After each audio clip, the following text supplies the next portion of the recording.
Well, welcome back once again to the Withlacoochee River Railroad and WRR86-2, addendum number 2 anyway.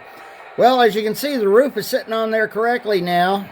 I had one heck of a time removing that station from the platform. And you can see how much of a glue bomb that was. Hey, I only paid $5 for it, so I'm not complaining, other than the fact that it must have been a 3-year-old that put this building together. If it was an actual 3-year-old, I'd say they did pretty good, and yes, it's going to get painted. I'm going to use a little Bondo in here. I had to straighten up this corbel.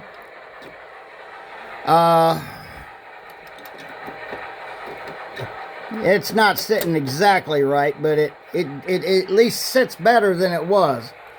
At least sits on there. Anyway, so I've got some Bondo. Glazing putty. I'll put that into these where I had to cut. Literally, I had to cut this thing out, that corbel off to get it to well. Train's getting ready to leave the station here in a little bit.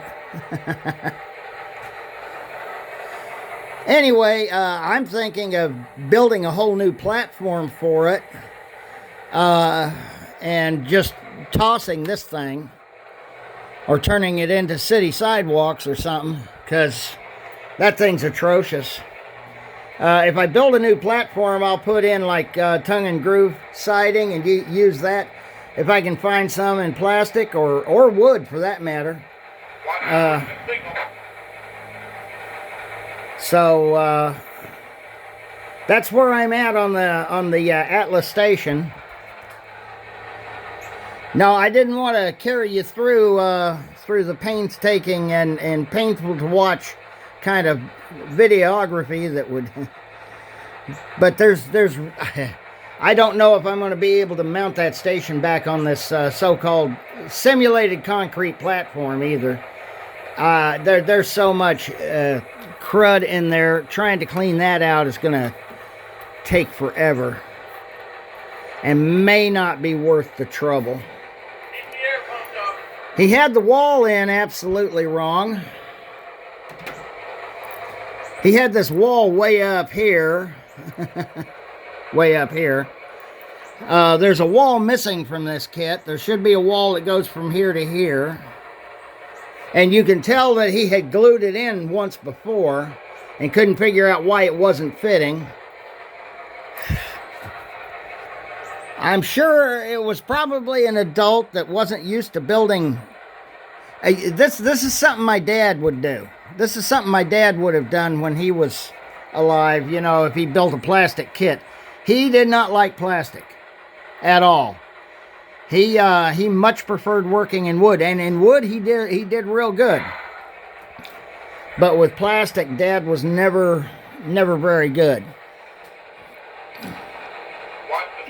So I'm sure that it was an older adult that took and put this together, and just never really got it together real good. But